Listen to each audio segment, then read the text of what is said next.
Gostaria de começar essa mensagem fazendo uma pergunta a todos nós.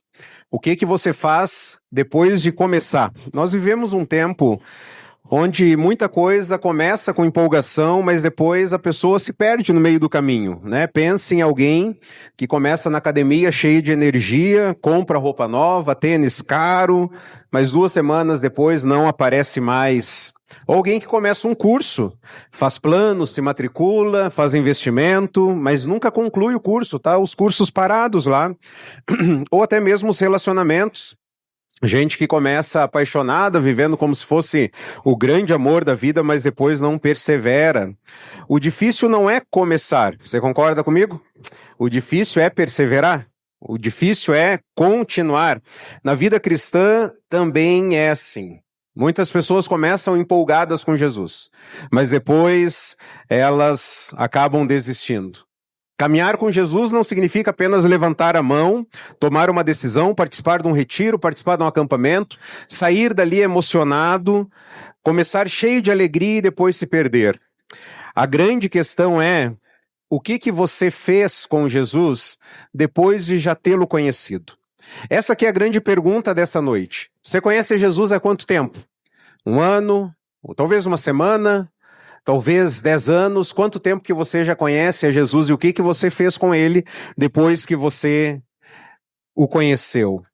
Porque é fácil começar animado, mas é difícil continuar crescendo na fé, ou muitas vezes a gente acaba deixando a fé no automático. Eu nem sei por que eu vim na igreja, não foi uma decisão talvez,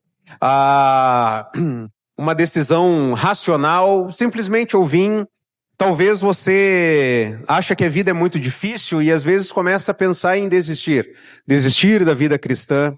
Você se alimenta de Cristo ou você tenta sustentar a sua fé através de campanhas, através de rituais, através de tradições, através de experiências passageiras? Sempre precisa daquele ingrediente da emocional, né? Do emocional, sempre precisa disso.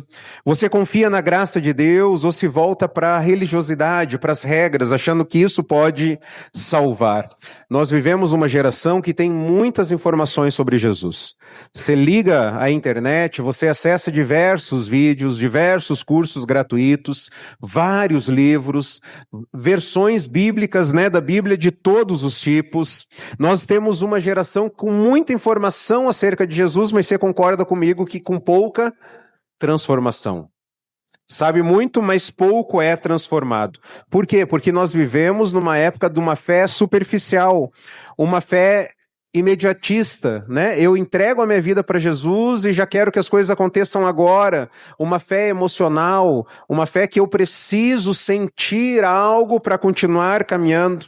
Muitos conhecem a Jesus, mas não são muitos que permanecem nele. Muitos são chamados, mas poucos são os escolhidos. Começam, mas não terminam. Ouvem, mas não obedecem. E Hebreus é justamente esse clamor: não retrocedam. Não deixem a fé esfriar. Não larguem Jesus, porque Ele é suficiente. O livro de Hebreus, nós estamos na última mensagem de Hebreus, e ele é um livro de exortação. Ele vai falar até, inclusive, no versículo de hoje. Ele vai dizer o seguinte: irmãos, peço que suportem a minha palavra de exortação. Na verdade, o que escrevi é pouco. O livro de Hebreus é um livro muito interessante porque ele não tem uma saudação inicial, ele não tem um remetente, nós não sabemos quem que escreveu, não existe uma assinatura, mas é um livro de urgência. É um livro para os nossos dias. Para nós não desistirmos, não recuarmos, não retrocedermos, nós precisamos, ele já começa lá no capítulo 2, ele faz a seguinte afirmação: é preciso prestarmos mais atenção àquilo que nós temos ouvido. O autor quer encorajar os ouvintes a contemplarem a Jesus, olharem para Jesus, não olharem para as regras. E a mensagem que ele traz é que Cristo é superior a tudo e a todos. E que Cristo ofereceu um sacrifício perfeito e eterno por nós. Como Cristo é superior, Ele é majestoso, Ele é grande, qual a resposta que o autor deseja? Leia junto comigo aqui, portanto, vamos lá? Portanto, mesmo diante das provações e dúvidas, permaneça firme na fé e confie plenamente nele, enquanto você peregrina até Jerusalém celestial. Visto que Jesus é grande, que é superior, ele ofereceu um sacrifício perfeito, então mesmo diante das suas provações, mesmo diante das suas dúvidas, mesmo diante das suas dores, mesmo diante das suas dificuldades, permaneça firme na fé, confiando plenamente nele, enquanto você persevera até Jerusalém celestial. Estamos a caminho de casa, estamos indo para casa, aqui não é a nossa casa. Como que o autor faz isso no livro de Hebreus? Ele faz isso através de 5 grandes advertências. Ele fala sobre o perigo da negligência, ele fala sobre o perigo da incredulidade, ele fala o perigo da imaturidade, o perigo da apostasia e o perigo da desistência. Nós vimos diversas mensagens, tem a introdução do livro e a conclusão do livro que nós veremos hoje. Nessa primeira parte, acerca da advertência quanto à negligência, eu gostaria que se você pudesse, você ouvisse de novo a mensagem, que é do capítulo 1, versículo 5, até o capítulo 2, versículo 4, onde ele chama a igreja, olha, é preciso nós darmos mais atenção àquilo que nós temos ouvido. E ele fala lá, nós trabalhamos bastante isso naquela mensagem, que nós não nos desviamos rapidamente, mas nós nos desviamos facilmente. É fácil se desviar. É uma devocional que você deixa de fazer, é um culto que você deixa de ir, é uma busca pela santidade que você se entrega, é um palavrão que escapa da sua boca. Facilmente nós começamos a nos desviar. No perigo da incredulidade, eu encorajo você a ouvir uma mensagem do capítulo 3, do versículo 1 a 11, onde nós vimos lá olhar para Cristo e ouvir o Espírito. Olhar para Cristo e ouvir ao Espírito. Eu costumo falar em alguns aconselhamentos, algumas decisões que às vezes alguém precisa tomar, eu sempre falo para a pessoa, ouça o Espírito. O Espírito vai te dirigir. Ele vai te mostrar o que você deve fazer. Então, olhe para Cristo e ouça o Espírito. No capítulo 4, versículo 12 a 13, nós vimos sobre estarmos expostos à palavra. Tudo dentro dessa área aqui do perigo da incredulidade. Depois, na imaturidade, eu encorajo você a ouvir uma mensagem do capítulo 5, versículo 11 até o 6, onde a imaturidade impediu esses cristãos de progredirem na vida cristã. Era para eles serem mestres já, mas aí eles estavam precisando aprender os elementos básicos ainda. E interessante que os elementos básicos da fé, para eles, para nós já é algo muito elevado. E ele fala, olha, já era para vocês estarem lá na frente, era para vocês progredirem, mas vocês pararam. E aí logo depois nessa mensagem vem o texto mais difícil, na minha opinião, o texto mais difícil da Bíblia, onde ele fala sobre aquelas pessoas que caíram, que é impossível trazer o arrependimento. Ouça aquela mensagem de novo, é uma advertência não para aqueles que caem, é uma advertência para nós que estamos buscando caminhar com Jesus. Depois ele fala sobre o perigo da apostasia, de perseverar até o fim. E aí ele vem aqui no capítulo 11... tudo na advertência quanto à apostasia, é como se alguém falasse assim, olha, autor, é muito difícil a vida cristã, não é fácil, é que você não está com os meus problemas. Aí ele falou, ah é? Ah é? Pera aí que eu vou te dar uma lista de pessoas que viveram pela fé e que não retrocederam. E aí ele começa a falar desde a criação, homens e mulheres que viveram pela fé. Não tenho tempo ainda de falar de tantos outros. E aí cita mais uma lista. E ele fala, o mundo nem era digno dessas pessoas, porque eles honraram a Jesus. Permaneceram firmes, permaneça você firme na fé também. E aí a quinta advertência quanto à desistência. Encorajo você a ouvir uma mensagem do capítulo 12, versículo 11, onde o título foi Amados pelo Pai, Formados pela Dor. Mesmo diante da dor, mesmo diante da disciplina, mesmo diante das provações, nós somos amados por Deus. E a última mensagem que nós vimos, ainda no perigo contra a desistência, nós vimos sobre a mensagem passada, firmes na graça e não na religiosidade. Citei algumas aqui, nós vimos várias outras, mas o autor então ele encoraja os cristãos a não desistirem à luz dessas 5 advertências, e hoje nós veremos que a graça de Deus para nós e através de nós, sempre por meio de Jesus. Leia junto comigo.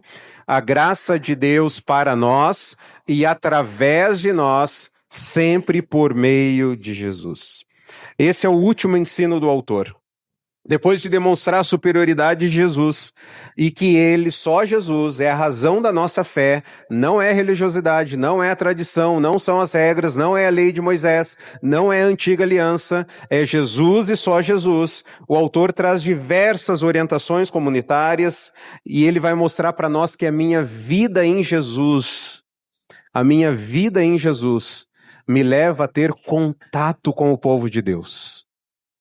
Irmãos, sou filho de pastor, sou pastor, estou envolvido no ministério, vamos dizer, desde que eu nasci, né? Porque eu estava na família, quando eu nasci, o meu pai já era pastor, então eu já estava na igreja. Irmãos, eu cansei de ouvir, e vou ouvir muito ainda até o final da minha vida. Como é que você está, irmão? Estou tudo bem. Mas como é que você está com Jesus? Está tudo ótimo. Não é porque você está longe da comunhão com os irmãos. Não, mas com Jesus eu estou bem. Só da igreja que eu não tô. Da igreja eu tô longe. Não quero saber. Viver com esses crentes é uma encrenca. Crente peca, onde já se viu isso? Crente peca. Esses pecadores pecam. Mas com Jesus eu tô bem. Você já ouviu isso?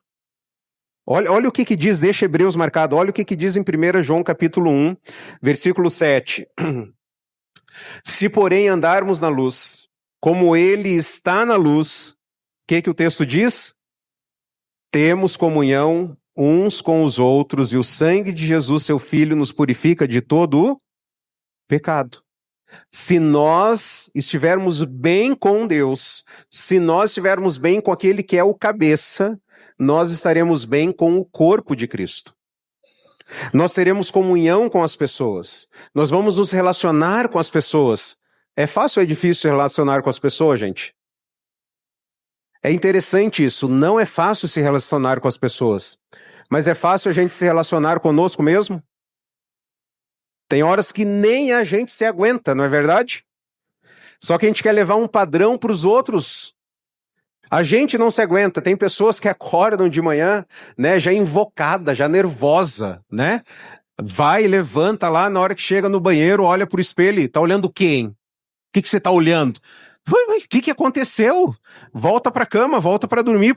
Por que você está nervoso assim? As misericórdias do Senhor se renovaram sobre você mais uma manhã.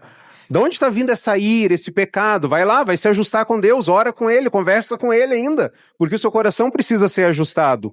O autor de Hebreus, então, está mostrando para nós que quando nós estamos bem com Deus, são as orientações finais da carta, quando nós estamos bem com Jesus, nós vamos nos aproximar das pessoas e nós vamos ser bênção na vida das pessoas. E ele começa falando no versículo 16 acerca da prática do amor e da generosidade. Ele começa falando, não se esqueçam de fazer o bem e de repartir com os outros o que vocês têm.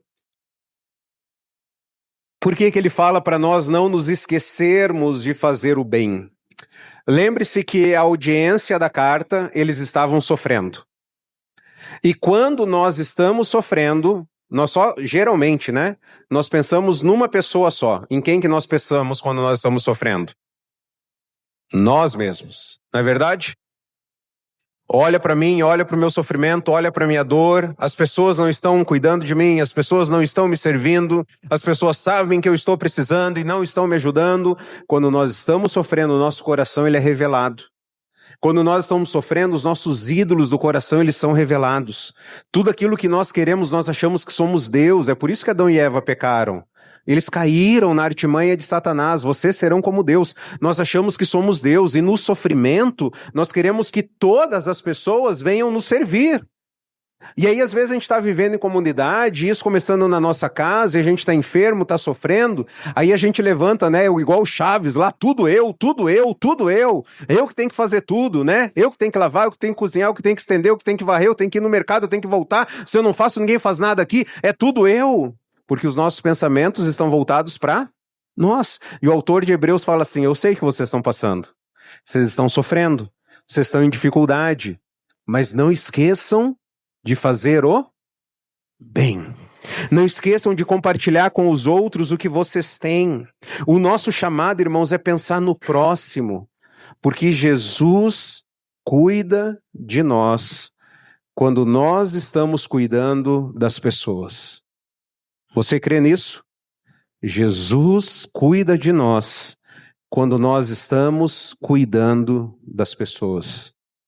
Se um dia nós fizermos alguma camiseta aqui para os irmãos que são servos, que trabalham no ministério, sabe 2 palavrinhas que eu gostaria que a gente tivesse talvez na camiseta? Servir cura. Servir cura. Quando as pessoas chegam no aconselhamento, a gente estanca o sangue, porque elas chegam com hemorragia, né? E aí a gente consegue estancar o sangue lá no final do aconselhamento, e a gente agora começa a compartilhar o que você tem, agora começa a servir. E aí eu falo essa frase, servir cura. Servir cura. Comece a cuidar das pessoas. E de vez em quando algumas pessoas mandam mensagens de volta e falando, nossa, Onés, é verdade, servir cura, eu tô com uns problemão aqui, mas eu tô ajudando Beltrano, Ciclano, isso como é bom, porque Jesus falou, mais bem-aventurado é dar do que receber. Quantas vezes você já abriu a porta da sua casa para receber um G6 e você fala, oh Deus, oh vida, oh céus, como eu gostaria que alguém abrisse a porta da casa para que eu pudesse ir, mas é eu que tenho que abrir, eu tenho que fazer, e vamos lá, Senhor, estou indo no nome do Senhor, estou indo porque eu amo o Senhor, e na hora que termina aquele encontro você fala, mais bem-aventurado é dar do que receber. Quem foi mais abençoado nessa noite? O céu abriu, as bênçãos derramaram sobre a minha vida, porque eu fui como Jesus, eu fiz aquilo que Jesus queria. Então Jesus cuida de nós quando nós estamos servindo o próximo.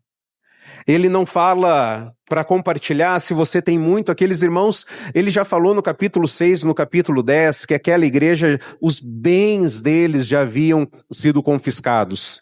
O Collor já havia passado por lá, confiscado a poupança de todo mundo. Né? A inflação já havia levado, né? O crime organizado, né? Já havia levado os bens deles, mas ele fala, olha, compartilhe o que você tem um pouco de farinha, compartilhe, tem um pouco de óleo, você tem ouvidos, você tem mãos, você tem uma casa, você tem um carro, você tem um sofá furado, compartilhe o que você tem. Você tem uma casa, você tem recursos financeiros. O nosso relacionamento com Deus, irmãos, vai levar a gente a servir as pessoas. Ah, mas eu não tenho a casa que eu gostaria de ter, o sofá que eu gostaria de ter, a sala que eu gostaria de ter. O autor está falando, não se preocupa com isso. Se preocupe em compartilhar o que você tem. Faça o bem. E olha que interessante, irmãos, o final do versículo 16. Pois de tais sacrifícios Deus se agrada. Quer agradar a Deus? Não esqueça de fazer o bem. Antes de ir embora desse culto, faça o bem a alguém. Converse com alguém, ore com alguém, feche uma janela, empilhe uma cadeira, joga um capinho no lixo, faça o bem, converse com uma criança. Compartilhe o que você tem na semana, pois de tais sacrifícios agrada ao Senhor. Deus se agrada quando nós cuidamos das pessoas, quando nós servimos. E aí o autor, ele faz um pedido de oração também. No versículo 16 ainda, ele fala, versículo 18, perdão. O versículo 17 nós já vimos na mensagem, quando nós vimos sobre os líderes no versículo 7, por isso que nós não veremos o versículo 17 nessa noite. O versículo 18 ele faz um pedido de oração, versículo 18 e 19. Orem por nós, estamos certos de que temos consciência limpa e desejamos viver de maneira honrosa em tudo. Particularmente, recomendo-lhes que orem para que eu lhes seja restituído em breve. Algumas observações aqui. O autor pede para orar por quem? Por ele, talvez os demais líderes. Por quê? Por algumas razões. Eu listei 3 aqui. Talvez a primeira razão é que ele não está se colocando acima da igreja. Ele não está falando eu sou melhor que vocês. Ele está falando eu também preciso de oração. Ele está precisando, essa é a razão. Uma segunda razão, os líderes também precisam de oração. Existe uma luta espiritual. Toda vez que nós estamos pregando aqui, sabe o que está em jogo? A sua alma. A sua alma está em jogo. E se você fosse enxugar todas as mensagens Se você fosse enxugar elas, todas elas, você iria ver basicamente 3 áreas. Você ia ver a vontade de Deus, o que Deus espera para você. Você vai ver em segundo lugar que nós como pecadores, nós não conseguimos atingir esse ideal de Deus. E em terceiro lugar, pela fé em Jesus, por aquilo que ele fez, a gente consegue atingir esse ideal de Deus. A pregação da palavra é algo que é difícil nos últimos dias, né? As pessoas estão numa geração aí do TikTok, 3 minutinhos, 2 minutos, 3 segundos. Se não captou a sua mensagem, a tua atenção em 3 segundos, você já passa o rio, você já vai para outro vídeo. E você vem aqui para a igreja para durante 40 minutos, 50 minutos, examinar as Escrituras. Abrir, ler, ouvir, entender, examinar. É isso que Deus quer para mim, orar. Como que eu vou colocar isso em prática? Então, toda pregação, céu e inferno estão em jogo. É um peso, irmãos, isso. Sabe por quê? Eu não sei se você estará aqui domingo que vem. Então, quando você chega até aqui, eu tenho que clamar para você, eu tenho que chamar a sua atenção, eu tenho que falar, olha para a Bíblia, leia junto comigo, preste atenção, coloque isso em prática, porque se você não voltar, a minha missão como mensageiro, eu tenho que dar o recado claro para você. Porque se um dia você chega diante de Deus e não colocou a sua fé em Jesus, Deus vai cobrar isso de mim, de eu não ter sido claro na minha comunicação do Evangelho para você. E Deus falou, Néis, ele esteve lá durante 40 minutos. E você não apontou para Cristo. E você não falou para ele que ele precisava se arrepender dos pecados e confiar em Cristo. Então toda a pregação não é preleção, não é palestra, é proclamação da verdade. Céu e inferno estão em jogo. O ministério, talvez, ele pede oração também, porque o ministério não é fácil. Os líderes não são perfeitos, os líderes não são infalíveis, mas é fato também que existe muita má compreensão nas ações dos líderes. Existe muita má compreensão, e é por isso que ele fala, no versículo 18, estamos certos que nós temos a consciência limpa. Por que ele está falando isso para a igreja? É a primeira vez na carta inteira que ele está falando na primeira pessoa, ele está falando dele agora. Ele não havia dito isso, ele estava voltado para a igreja, mas agora ele está falando dele. Porque alguns poderiam estar inventando mentiras a seu respeito. E ele está assegurando a honestidade dele, ele está falando, a minha consciência está tranquila, eu desejo viver de uma maneira honrosa em tudo. Talvez a ação e a atitude poderia ser mal interpretada por alguns da igreja.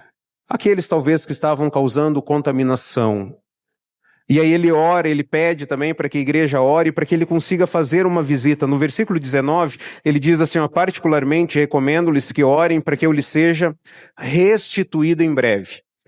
Alguns poderiam pensar que ele estava preso aqui, né? Que eu seja restituído em breve.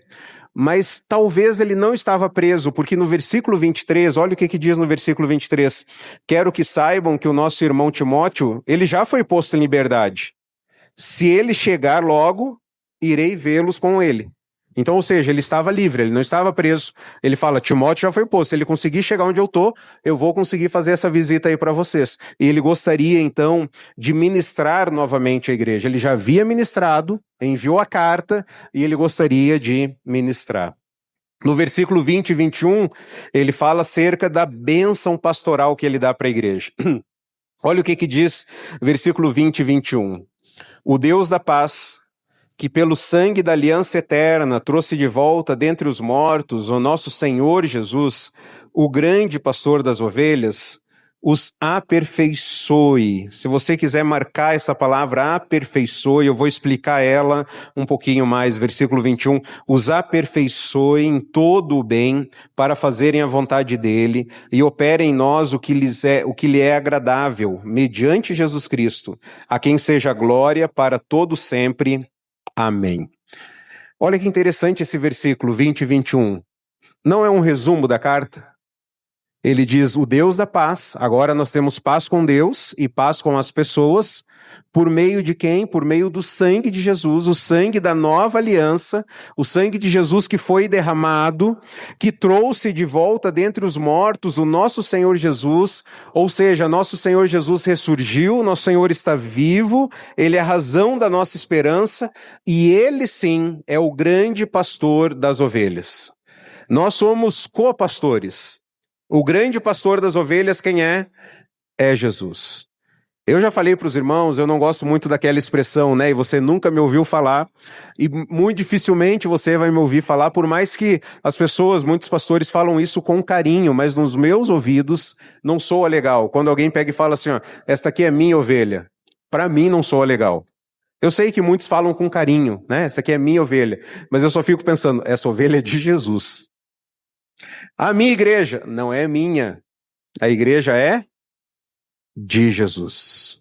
Nós pertencemos a esse grande pastor das ovelhas. Então esse Deus da paz, que pelo sangue de Cristo trouxe de volta Jesus dentre os mortos, no versículo 21 fala assim que ele os aperfeiçoe. Na sua versão está essa palavra ou tem uma outra palavra aí na sua versão? Capacite. Mais alguma? Aperfeiçoe ou capacite. Essa palavra ela é muito interessante, que é capacitar, aperfeiçoar, providenciar tudo que é necessário, todos os ajustes, todos os preparos. Eu costumo falar que a nossa vida, ó gente, quem vai chegar nos 40 anos vai se preparando aí, viu? Que a nossa vida é uma antes dos 40, é uma depois dos 40. Depois dos 40 parece que a gente vai envelhecendo. Os problemas vão aparecendo na nossa máquina, né? No nosso corpo. Toda hora é um problema. Toda hora a gente precisa de um reparo. Toda hora a gente precisa ir no médico. Surgiu isso aqui agora. Então toma esse remédio. Aí a gente melhora de um lado, o pneu murcha no outro. Aí a gente vai lá, enche o pneu. Aí daqui um pouco começa o barulho no escapamento. Troca o escapamento. Daqui um pouco a suspensão dá problema. Daqui um pouco é um motor. E troca o óleo. E de repente, gente, toda hora é um problema. Toda hora é um reparo. Toda hora é um ajuste. O Senhor, Ele está falando, olha, que Jesus os aperfeiçoe, que Ele os repare, que Ele os conserte, que vocês sejam perfeitos. Essa palavra aqui, ela era usada pelos pescadores para remendar a rede. Quando a rede tinha um buraco, eles usavam essa palavra para remendar a rede. Essa palavra era usada também pelos marinheiros, quando eles iam preparar um navio para viagem. Tudo que precisava no navio, as cordas, manutenção, né, a checagem, eles usavam essa palavra. Nós precisamos aperfeiçoar o navio. Essa palavra era usada também pelos soldados, para equipar um exército para a guerra. Então perceba que essa palavra é muito interessante porque ela inclui ideias de uma combinação harmoniosa aqui, de suprimento daquilo que está em falta, de retificação daquilo que está errado, daquilo que está danificado. E olha que incrível, que Jesus os aperfeiçoe, que Jesus os capacite, que Jesus os repare, que Jesus supra o que está em falta, que Jesus te prepare para a batalha. Então envolve tudo. A bênção é que Jesus nos conserte. A bênção é que Jesus nos ajuste. Nos deixe de novo com uma saúde boa, espiritualmente falando. Nos prepare, nos complete, para quê? Para nós fazermos a vontade dEle. Para nós fazermos a vontade dEle. Senhor, eu quero ter uma voz para anunciar a sua palavra. Eu quero ter um carro para levar pessoas. Eu quero ter uma casa para receber pessoas. Eu quero ter mantimentos para compartilhar o que eu tenho. Eu quero ter tudo para quê? Para fazer a sua vontade. Para que Deus opere o que é agradável a Ele. O texto diz então que Ele os aperfeiçoe em todo o bem para fazerem a vontade dEle e opere em nós o que lhe é agradável. O Senhor Jesus deseja nos equipar por uma vida de piedade aqui na terra. Para nós agradarmos ao Senhor. Nos consertar. Como que Jesus faz isso? Como que Deus faz isso? O texto diz aqui, né, que é por meio de quem? Mediante Jesus Cristo. É na sua força que você consegue ser um crente, entre aspas, bom? Perfeito? É na sua força? Não. É mediante quem? Jesus. Pois dele, por meio dele e para ele são todas as coisas. Vamos dizer juntos? Pois dele, por meio dele e para ele são todas as coisas. Aquele que começou a boa obra em vocês é fiel e vai completar até o dia de Cristo. 2 Coríntios 3,18, com os olhos descobertos, Contemplamos como por espelho a glória do Senhor e estamos sendo transformados com glória cada vez maior, a qual vem do Senhor, que é o Espírito. Deus está nos transformando. Deus faz isso por meio de Jesus Cristo. Como que Deus faz? Por meio da pregação da palavra, da devocional, da leitura bíblica, da oração, da comunhão. E sabe uma ferramenta que Deus usa também? Vamos ver se alguém consegue acertar aqui. À luz de Hebreus, qual uma ferramenta que Deus usa para nos lapidar, para que nós sejamos mais parecidos com Jesus? Quem quer tentar acertar aí? O que os leitores de Hebreus estavam passando? É uma coisa que a gente não quer. A gente quer palavra, a gente quer oração, a gente quer comunhão, mas algo que Deus usa para nos lapidar. Provação, dificuldades, dor, sofrimento. Teve Blaise Pascoal, ele fala que o lugar do crente... Você é crente? Você é crente, diz amém. Você é crente? O lugar do crente é aguardando por Deus, dependendo de Deus e aguardando pelo céu. Blaise Pascoal diz isso. O lugar do crente, ou seja, o seu lugar, o meu lugar, é dependendo de Deus. Dependendo de Deus e aguardando pelo céu, desejando o céu. Aí ele fala, só tem um lugar que o crente consegue fazer isso. Qual lugar que é? Na dor. Aí ele fala, o lugar do crente é na dor. Porque quando ele está sofrendo, ele consegue depender de Deus. Você não ora mais quando está sofrendo? Não busca mais a Deus? Não clama a solução de Deus? Você não deseja pelo céu? Você não acorda todos os dias, às vezes você acorda de madrugada com sofrimento, e você fala, ô Jesus, o Senhor não voltou ainda? Nossa, Jesus, como eu queria estar no céu já. Quantas vezes você já não orou para Deus te levar? Deus, eu não quero me matar, é pecado, não quero fazer isso. O Senhor pode me levar? Eu vou dormir aqui, Senhor, é tão fácil para o Senhor. Me leva para casa. Quantas vezes você já não orou isso? E Blaise Pascoal fala que o lugar do crente, para depender de Deus, é aguardar pelo céu, é na dor. Então, a dor é uma grande professora. O sofrimento é um grande professor. Nos ensina a depender de Deus e aguardar pelo céu. Então, Deus usa até o sofrimento por meio de Jesus para que nós sejamos aperfeiçoados. E aí o texto no versículo 21 fala, ele seja glória para todos sempre. Amém. Nós seremos perfeitos, irmãos, aqui na terra, sim ou não? Não, mas nós devemos buscar Jesus a cada dia mais. O discípulo de Jesus não é perfeito, mas ele está em constante aperfeiçoamento. Nós não somos e nós não seremos perfeitos aqui na terra, mas o Senhor Jesus está nos aperfeiçoando. Ele está tirando as nossas falhas, ele está tirando as nossas rugas, né? Esses dias a gente estava fazendo um aconselhamento e aí a gente viu o texto de Efésios que fala que Jesus, né, pelo lavar da água, da palavra, ele vai tirar para apresentar a igreja sem ruga, nem mancha, em coisa semelhante. Aí a mulher falou assim, ó, tá vendo aqui, ó? Jesus é a favor do Botox. Então eu quero um Botox aí que você me pague. Que Deus vai tirar toda a ruga da igreja. Deus vai tirar toda a imperfeição da igreja. E Deus está fazendo isso por meio da palavra. O discípulo de Jesus não é perfeito, mas ele está em constante aperfeiçoamento.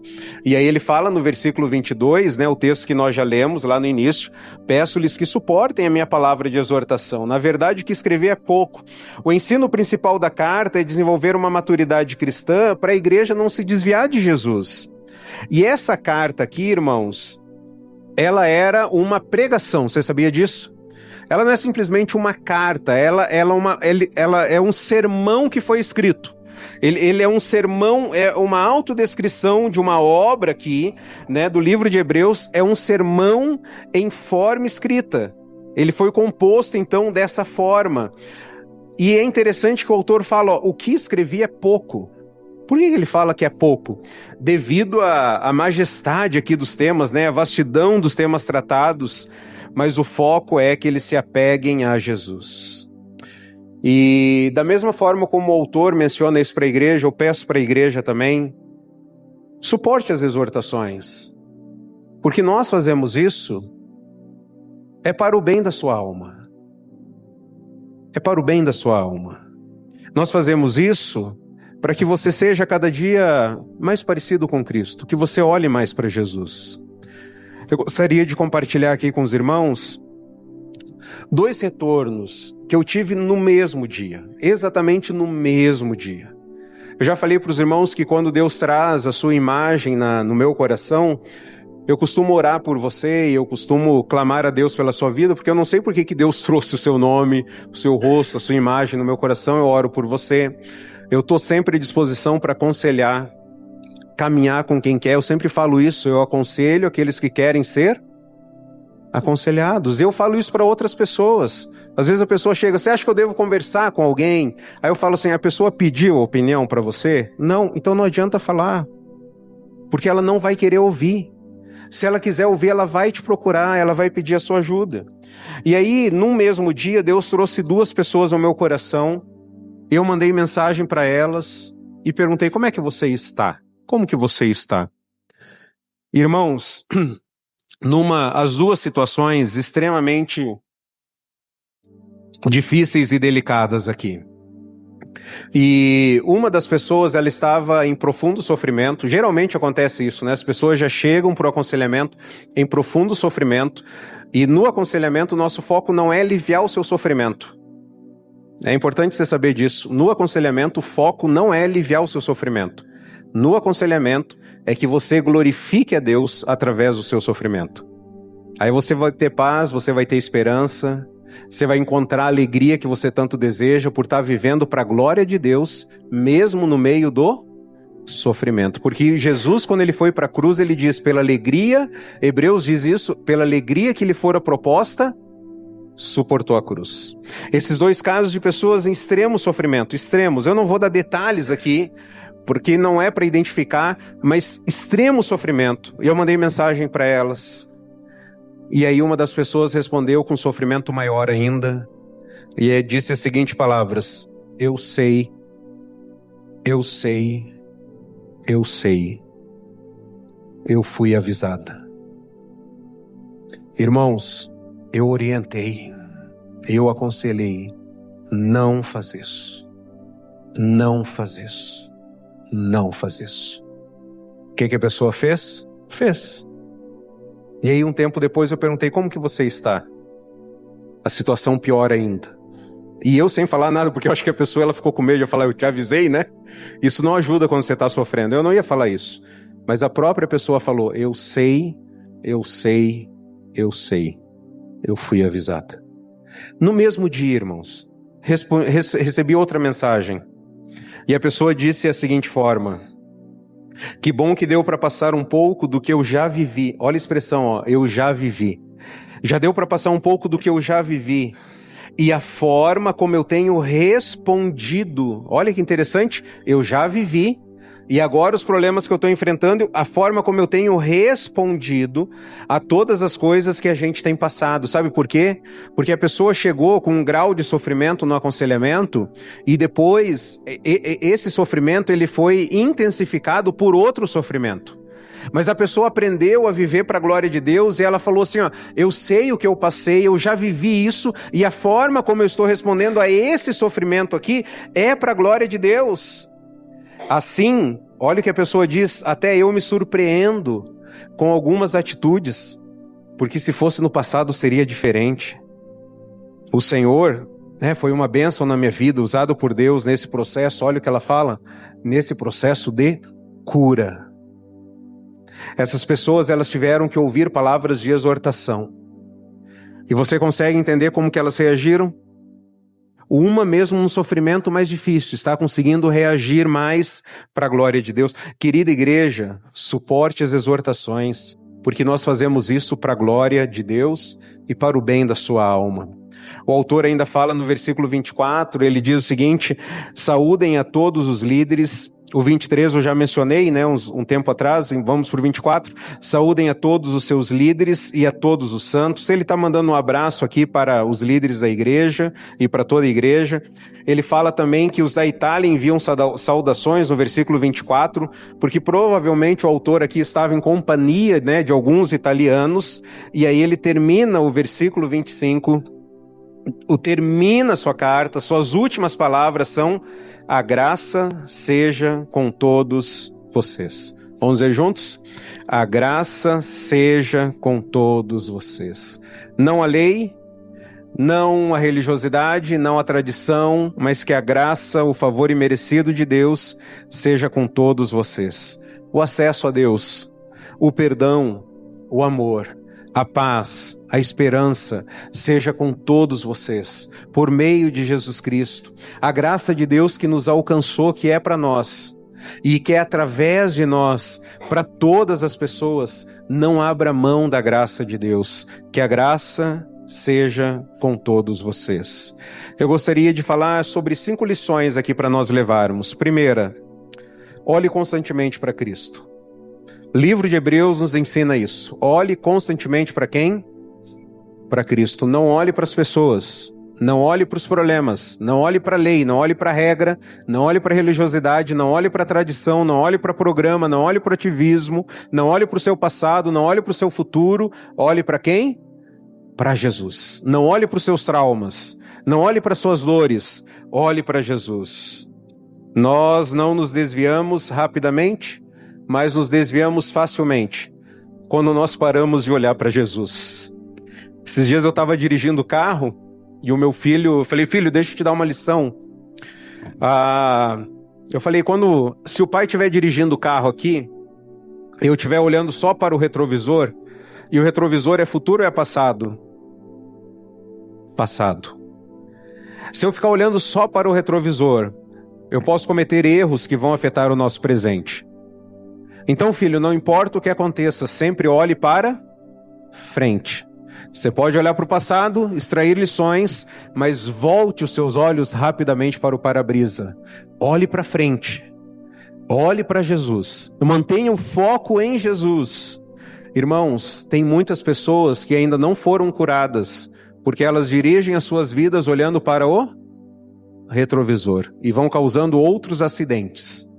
E ela fala: nossa, esse acidente aqui foi maior que o outro. Mas ela está olhando para o retrovisor. O livro de Hebreus é: olhe para o para-brisa, olhe para Jesus, olhe para frente, persevere, não pare. Suporte a exortação. A exortação não é para ferir, a exortação é para curar. Amém? Você já ouviu mensagens duras? Já ouviu palavras duras? Exortações duras? Exortação não é para ferir. Exortação é para curar.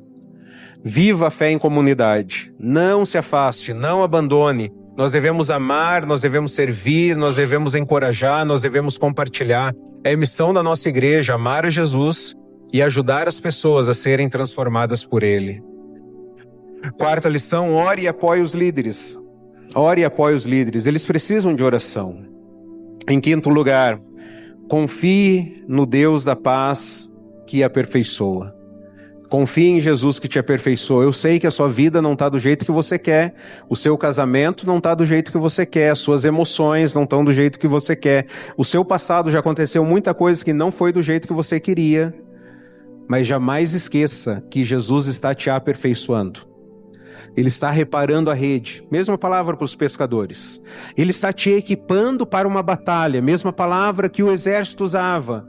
Ele está te restaurando, Ele está te completando. É Deus que está fazendo isso. Então, entregue a sua vida a Jesus e fala: Senhor, faça a obra completa. Senhor, me leve para o centro de cirurgia já. Vai lá, Senhor, faz o que o Senhor quer. Tire aqui as rugas, tire o câncer, tira tudo, Senhor. Faz o que o Senhor quer. Faz de mim um homem novo, uma mulher nova. Restaure o meu casamento, a minha família. Senhor, me aperfeiçoe. Só o Senhor pode nos capacitar. O livro de Hebreus nos chama então a não desistir, a não retroceder, mas a permanecer em Cristo.